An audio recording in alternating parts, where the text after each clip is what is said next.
क्या आपने कभी सोचा है कि एक नदी सिर्फ पानी नहीं होती, बल्कि वो खुद एक देवी भी हो सकती है। एक ऐसी देवी जो स्वर्ग से धरती पर आई, जिसके स्पर्श से पाप भी धुल जाते हैं और जिसका नाम लेने मात्र से जीवन के दुख कम होने लगते हैं। लेकिन क्या आप जानते हैं कि गंगा जी धरती पर कैसे आई? क्यों उनका जन्म गंगा सप्तमी के दिन मनाया जाता है?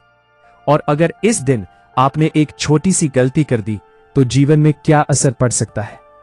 आज की यह कथा आपकी सोच बदल देगी। नमस्कार दोस्तों, जय मां गंगे। आज हम सुनेंगे वैशाख माह के शुक्ल पक्ष की सप्तमी तिथि पर मनाई जाने वाली पवित्र और चमत्कारी गंगा सप्तमी की दिव्य कथा। यह दिन बहुत खास होता है क्योंकि इसी दिन मां गंगा का अवतरण हुआ था। कहा जाता है कि इस दिन सच्चे मन से मां गंगा का स्मरण करने से जीवन के बड़े से बड़े पाप भी धीरे धीरे समाप्त होने लगते हैं। गंगा जी का दिव्य स्वरूप। बहुत समय पहले की बात है, जब धरती पर पाप बढ़ने लगे थे, लोग अपने कर्मों से भटक गए थे। तब देवताओं ने सोचा कि अब पृथ्वी को शुद्ध करने के लिए किसी दिव्य शक्ति की आवश्यकता है। और तभी स्वर्गलोक में विराजमान मां गंगा का स्मरण किया गया। मां गंगा जो भगवान ब्रह्मा के कमंडल से उत्पन्न हुई थी, जिनका जल इतना पवित्र था कि वो हर पाप को धो सकता था। अब सुनिए इस कथा का सबसे महत्वपूर्ण भाग।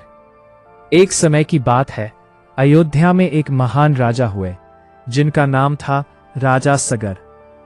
राजा सगर बहुत पराक्रमी और धर्मात्मा थे, लेकिन उन्हें एक चिंता सताती थी कि उनके वंश का विस्तार नहीं हो रहा था। उन्होंने कठोर तपस्या की और भगवान की कृपा से उन्हें 60,000 पुत्रों की प्राप्ति हुई।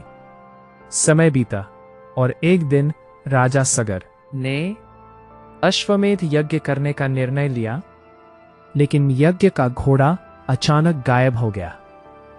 राजा सगर ने अपने सभी पुत्रों को आदेश दिया कि वे उस घोड़े को ढूंढ कर लाएं। राजा सगर के पुत्र पूरी पृथ्वी पर घोड़े की खोज करने लगे। खोजते खोजते वे पाताल लोक तक पहुंच गए। वहां उन्होंने देखा कि घोड़ा कपिल मुनि के आश्रम में बंधा हुआ है। राजा सगर के पुत्रों ने बिना सोचे समझे कपिल मुनि पर आरोप लगा दिया, उनकी तपस्या भंग कर दी। कपिल मुनि बहुत क्रोधित हो गए और अपने क्रोध में उन्होंने अपनी तपस्या की अग्नि से राजा सगर के 60,000 पुत्रों को भस्म कर दिया। समय बीतता गया, लेकिन राजा सगर के पुत्रों की आत्माएं अभी भी मुक्ति के लिए भटक रही थीं। तब उनके वंश में जन्म हुआ राजा भगीरथ का। राजा भगीरथ ने संकल्प लिया कि वे अपने पूर्वजों को मुक्ति दिलाकर रहेंगे। उन्होंने कठोर तपस्या शुरू की। पहले उन्होंने भगवान ब्रह्मा की आराधना की। कई वर्षों की तपस्या के बाद भगवान ब्रह्मा प्रसन्न हुए। उन्होंने कहा, हे भगीरथ, तुम्हारी तपस्या से मैं प्रसन्न हूं। मां गंगा को धरती पर भेजा जा सकता है, लेकिन एक समस्या थी, शिव जी का सहारा। भगवान ब्रह्मा ने कहा, गंगा का वेग बहुत तेज है, अगर वो सीधे पृथ्वी पर आएंगी तो धरती उनका भार सहन नहीं कर पाएगी। तब भगीरथ ने भगवान शिव की तपस्या की। भगवान शिव प्रसन्न हुए। उन्होंने कहा, मैं गंगा को अपनी जटाओं में धारण करूंगा। वह दिव्य क्षण आया जब मां गंगा स्वर्ग से पृथ्वी की ओर उतरी।